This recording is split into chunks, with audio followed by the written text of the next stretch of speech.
Começa agora mais um programa Milani Online TV e hoje nós temos um convidado muito especial. Nós vamos conversar com um escritor, ator, contador de histórias da cidade de Garça.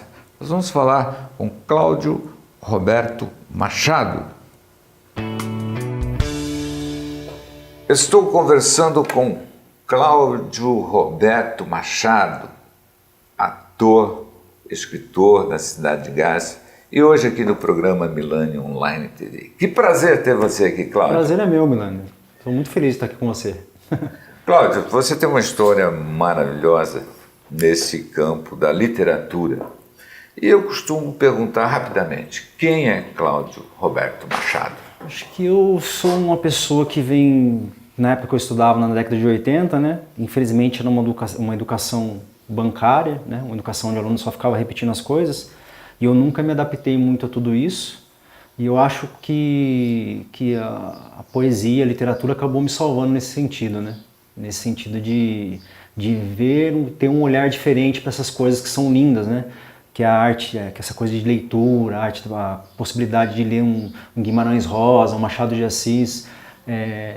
Eu tinha uma visão totalmente diferente em relação a isso. Eu não era um bom aluno na escola, né? Por conta de não me adaptar. Mas eu acho que um livro que mudou minha vida, se eu puder falar assim, que me transformou no Cláudio de hoje, foi um livro de um educador que é muito criticado hoje, chamado Paulo Freire. Esse livro, quando eu li com 14 anos de idade, foi um livro assim que mudou a minha paixão, principalmente pela educação e pela... Mudou minha paixão não, mas que me deu paixão pela literatura. Então começou muito cedo essa sua história de escrever poesias, crônicas, contos também? Então, eu comecei escrevendo poesia porque na verdade eu era um aluno que dava um pouco de trabalho na escola. E uma professora começou a falar para mim, para eu começar a escrever aquilo que eu sentia, aquilo que eu via, né, ao meu redor. Eu acho que essa coisa da possibilidade de colocar um pouco para fora aquilo que a gente carrega dentro, eu acho que é importante. Não importa se é através da pintura, ou através do canto, ou através de outras coisas, né? Eu acho muito importante essa possibilidade de você transmitir algo. Eu com 14 anos comecei a escrever, só que eu não sabia o que era poesia. Eu não sabia o que era literatura, né? A escola não dava essa possibilidade? Eu acho que a escola, não por culpa dos... Eu tomo muito cuidado em falar isso. Quando eu fui no Provocações do Abujan, eu falei que a escola nada mudou. Eu quis dizer o quê? Que não é que os professores não têm um esforço dos professores para que haja uma mudança. Eu acho que o grande erro na escola, e eu acho que ainda continua sendo, é apresentar a literatura como uma obrigação. Quando você coloca a literatura como obrigação, ou seja, para você tirar uma nota na escola, numa prova, né, como era antigamente, ou seja, simplesmente para você passar no vestibular, aquilo termina no vestibular.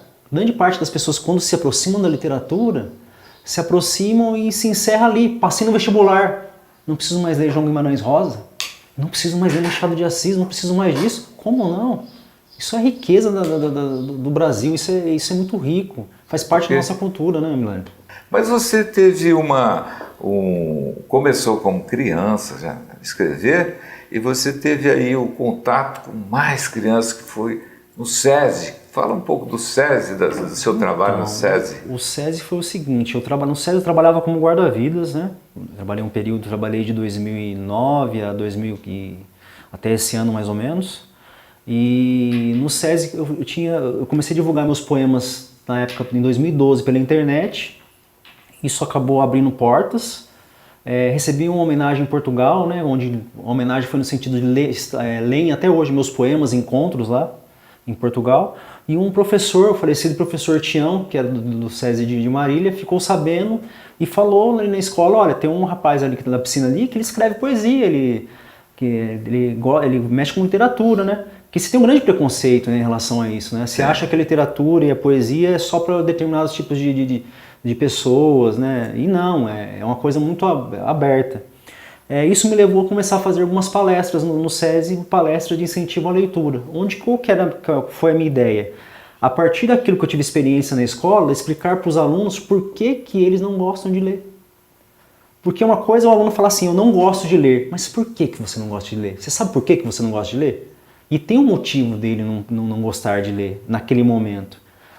tem um motivo por que ele não se interessa por literatura, né? Na verdade, são vários motivos, né? E quando aparece um poeta, que eu admiro muito o poeta, que escreve poesia dele, e ele declama a poesia sem ler, né? E você tem essa facilidade, porque despertou também esse papel de ator, né? Onde você mostra o seu trabalho, a sua vontade, a sua energia, né? Se doa isso que tem dentro de você para as crianças. Acontecia muito esses movimentos lá no SESI. Eu acho que a coisa que no meu caso foi a contação de história, foi uma necessidade. Porque quando eu escrevi o meu primeiro livro infantil, que foi por conta de tentar ajudar ali os professores no SESI, né, em relação ao cordel, que também era uma coisa desconhecida para mim naquele momento, eu lembro que eu terminei o texto, eu terminei aquele livro e pensei comigo, e agora? Como que eu vou transmitir isso para as crianças? Você sabe que o custo de um livro hoje, para você produzir um livro hoje no Brasil, apesar que a gente estava conversando, tudo no Brasil está muito caro, tudo para se produzir é muito caro, né? A celulose no Brasil, os impostos encarecem muito a celulose. E eu pensei numa forma de transmitir aquilo. Como na adolescência eu tinha feito teatro, que foi uma das coisas também que me aproximou da literatura, que eu não posso esquecer disso na minha vida, eu falei assim, eu vou fazer uma contação de história, vou criar um personagem, vou pegar o personagem desse meu livro e fazer a contação de história para as crianças. E eu fiz parcerias ótimas na biblioteca do SESI de Marília, junto com a bibliotecária, foi um período muito bom. Eu acho que eu palestrei praticamente para todas as salas ali do SESI, e isso foi correndo depois em outros setores, né? em outras instituições, escolas do Estado, escolas municipais. E você, o tempo todo, você viveu em Garça? Eu saí de Garça, na verdade, com 5 anos de idade, depois eu morei em Assis, até os 19 anos mais ou menos, e depois vim para Marília. Então eu fiquei meio cigano aí nessa história. E acabei voltando para Garça. Essa região agora. Sua, e você costuma ter um olhar para a cidade? Eu falo isso porque recentemente nós fizemos um trabalho. Eu gosto de fazer poesias, crônicas do lugar onde você vive, né? Eu adoro Marília, eu acho Marília uma cidade maravilhosa. E essa poesia conta um pouco da história da cidade, mostra, recentemente nós fizemos um vídeo e mostra a linha do trem, mostra a prefeitura, todo esses espaços históricos da nossa cidade. Eu fiquei muito feliz com o trabalho. Você já fez algum trabalho assim, sinalizando aonde você vive, onde você gosta de escrever? Eu acho que de certa forma, muita coisa do que eu escrevo, principalmente de poesia, até o livro infantil, tem muita coisa da minha vivência ali na minha cidade, em Garça. E muita coisa aqui de Marília também. Tem uns pontos turísticos lá, muito lindo. E muita coisa que eu trago é de Marília, porque muita coisa que eu escrevo é a minha relação com as pessoas. Às vezes não são pessoas que eu converso, mas as pessoas que estão à minha volta, as pessoas que eu vejo na rodoviária se despedindo de alguém, né, por exemplo, aqui em Marília, as pessoas conversando na rua, no caso das crianças, né, como que elas interagem, como que a imaginação da criança funciona.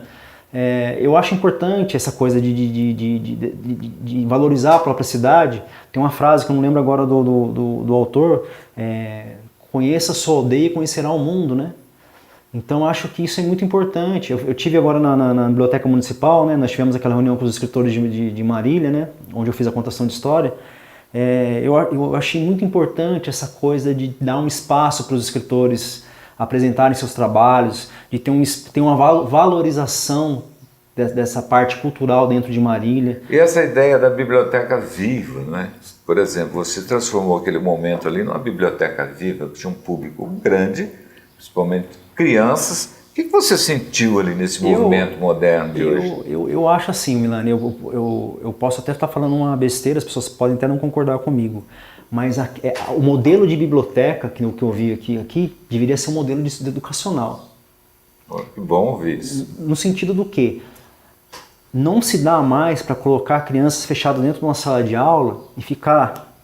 Entendi. Não, tem que dar movimento para essas crianças. E na biblioteca, a própria divisão, né, que tem nos espaços, né, dá essa movimentação dentro ali. Ela se torna viva realmente, isso, que é a ideia da bibliotecária. As escolas do Estado, a Biblioteca Viva que eu tenho visitado, eu tenho participado muito desses projetos que tem a Biblioteca Viva, só que ainda a Biblioteca Viva ainda é visto como a cereja do bolo. Exatamente. Não, ela tinha que fazer parte do contexto inteiro. A importância que tinha que ter a Biblioteca Viva teria que ser tão importante como a aula de física, como a aula de matemática.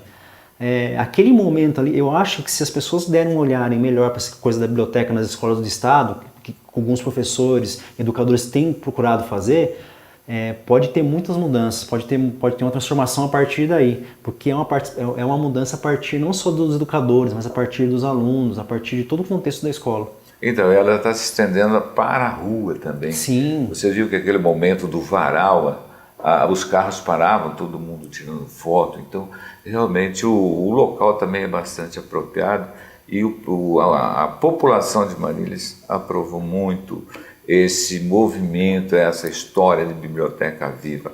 Mas nós vamos falar do seu livro, vou chamar para o intervalo agora, e nós vamos falar dos seus livros, das suas obras, como que andam por aí, por esse nosso Brasil afora.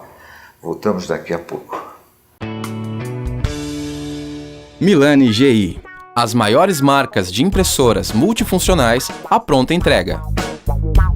Samsung, Toshiba, Brother, Sharp e Canon OSE.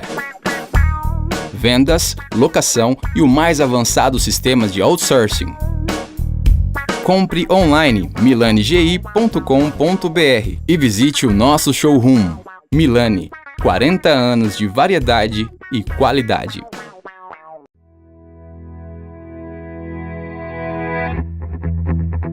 Conheça a nova Samsung M4080 FX, a mais nova compacta da família Samsung, com ótimos recursos de hardware e através do seu painel touchscreen de 7 polegadas, você imprime e digitaliza documentos em módulo duplex em única passagem, o que aumenta a velocidade e qualidade da digitalização.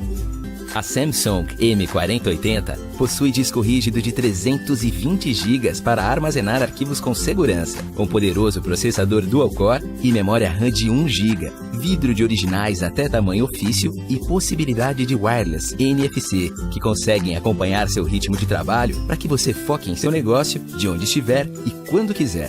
Todos esses recursos permitem à Samsung M4080 FX uma série de soluções embarcadas que auxiliam no seu dia a dia na digitalização e gestão de documentos em diversos processos.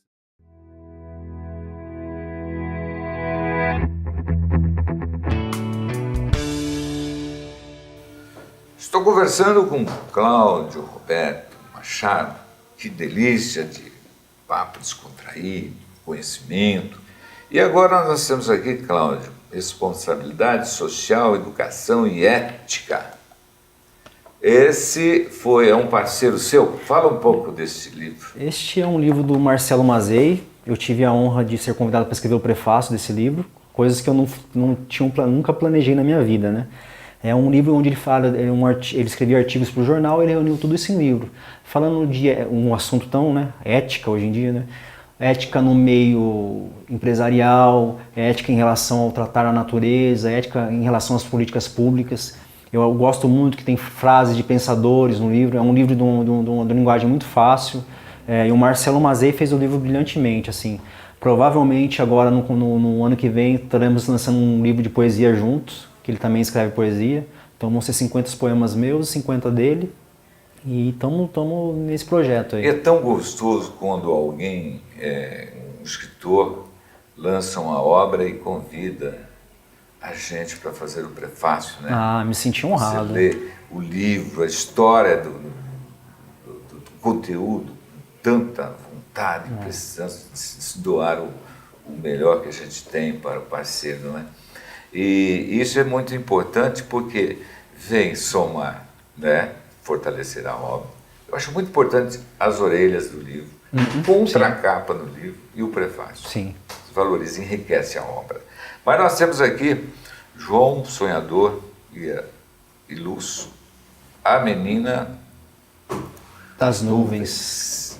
Que título lindo. Essa aqui é a sua verdadeira obra. Esse foi eu lancei esse livro em 2015. 2015. Por conta daquele trabalho que eu já fazia no SESI, né? Eu não sou cordelista, não me considero um cordelista, mas escrevi esse livro em cordel. E os desenhos, a ilustração, eu acho muito lindo a ilustração, principalmente a criança adora a ilustração. Sim, quem fez a ilustração foi o Laerte Silvino, ele é de Pernambuco, um ilustrador fantástico. Então você já tem parceiros longe. Eu acho que a literatura mostrou uma coisa na minha vida, que você não tem barreiras, você não tem fronteiras. Falar em barreiras, fala um pouco da rede social, você usa muito essa ferramenta? Eu acho que tudo que eu consegui como movimento literário, movimento das coisas que eu produzo, foi através da rede social. A rede social tem um aspecto positivo fantástico, porque ela democratizou não só as informações, mas o acesso às pessoas. Você tem um acesso fantástico através da internet. Comecei divulgando em 2012 meus poemas, foram se espalhando, Portugal, até na Hungria, uma amiga, né, que eu conheci pela internet começou a fazer vídeos na Hungria com meus poemas. Essa troca aí é muito rica, é muito rica. Se você souber utilizar a rede social, é fantástico. Recentemente estava correspondendo via celular e eu pedi para a pessoa vir até meu escritório tomar um café. Aí ela disse: Milano, eu estou no Japão. Né? Então eu achei isso fantástico, porque é tão rápida a comunicação e como uma pessoa dessa te encontrou exatamente através da sua arte. Então a arte na internet, em todos os meios, né, ela fixa essa vontade e parece que as ferramentas buscam quando você tem realmente algo forte para mostrar. Sim, eu acho que é muito positivo. Por exemplo, eu tive a possibilidade agora dos meus poemas estrearem num musical na Bahia, uma companhia de musical, usaram meus poemas como parte do musical na Bahia. O musical chama simplesmente Sonho Musical, estreou dia 5 agora no Teatro Xisto, lá em Salvador. Eu não pude estar, infelizmente. Outra coisa bacana que aconteceu na internet, uma professora que é portuguesa, mas ela dá aula em escolas em Paris, na Escola do Estado, me pediu o meu livro para ela trabalhar com as crianças lá em Paris. Ela mesma vai acabar fazendo a tradução para a língua francesa, né? Mas para você ver como que, além da internet possibilitar esse vínculo, ela não tem limite, né? Você consegue ultrapassar os limites que antigamente tinha. Principalmente quando você desperta o interesse de outros países, principalmente. Sim. Né? Agora você, no Brasil, nós sabemos aí que para vender livro nós temos aí algumas barreiras, mas você já ultrapassou essa barreira dos 3.000 livros, que hoje no Brasil 3.000 livros é considerado quase que um best-seller. Você já está chegando a 6.000 livros, esse é o livro? Isso, esse é o livro. 6.000 livros vendidos aqui na nossa região e no país inteiro. Sim, ele tem várias livrarias, né, em São Paulo, bem distribuído. A editora se dedicou a essa obra. Então logo vem aí a segunda edição, com certeza. Eu tenho trabalhado em vários projetos. Eu escrevi agora, finalizei 2 romances, né, inclusive um em cordel, que eu acredito que mais puxado para uma novela, uma coisa relacionada à minissérie. Inclusive eu enviei para um amigo meu que trabalha com musical, para apresentar um outro colega para ver se transforma isso em uma peça de teatro. Tem um romance que eu recebi agora da editora de Portugal, uma possibilidade também de quem sabe, um lançamento. E estou pensando num projeto com um livro que eu estava falando para você do João Guimarães Rosa, Grande Sertão Veredas, onde eu quero fazer a mesma coisa que eu havia feito. É um livro fantástico. Todo mundo tem que ler. Ele é difícil de ler, mas quem consegue ler, com certeza vai mudar a vida da pessoa. Eu acho que as escolas, principalmente particulares, principalmente os professores que trabalham com análise literária, eu acho que a análise literária de um livro, quando você leva para o adolescente, a primeira coisa que você tem que fazer é fazer ele se apaixonar por aquilo antes da própria análise literária. Porque se você parte para a análise literária, é a mesma coisa de você entregar a partitura para estudar sem apresentar a música. Você vai lá, apresenta um monte de partitura, a criança fica vendo, o adolescente fica vendo, mas eu não quero isso. Mas quando primeiro você coloca a música, alcança o ouvido, atinge o coração, aí a criança fala, nossa, eu vou estudar isso aqui porque eu quero fazer aquilo ali. E eu acho que a literatura nas escolas, eu não sei como que está sendo feito hoje em dia nas escolas particulares ou em escolas estaduais, mas eu queria muito que fosse assim, que fosse... O Guimarães Rosa, você tem que levar os adolescentes para aquele universo do Guimarães Rosa. Eles têm que escutar, sentir o cheiro daquilo. Depois você parte para a coisa mais técnica, que seria análise literária. Aí o adolescente acha que vai ter um outro querer com aquilo ali, que não se resume só ao vestibular, né? E olha, uma pessoa que mora aqui na nossa região, frequenta a nossa cidade, é muito importante, porque eu tive a felicidade de te conhecer assistindo, nós estamos falando em comunicação, assistindo a TV Cultura, no programa do Abu Janra. Sim. E você, a hora que ele disse assim, eu estou com o Instituto de Marília, do SESI, aí eu falei, não, tive a felicidade de assistir a sua entrevista inteirinha no programa do Abu Janra. E como é que você chegou até lá?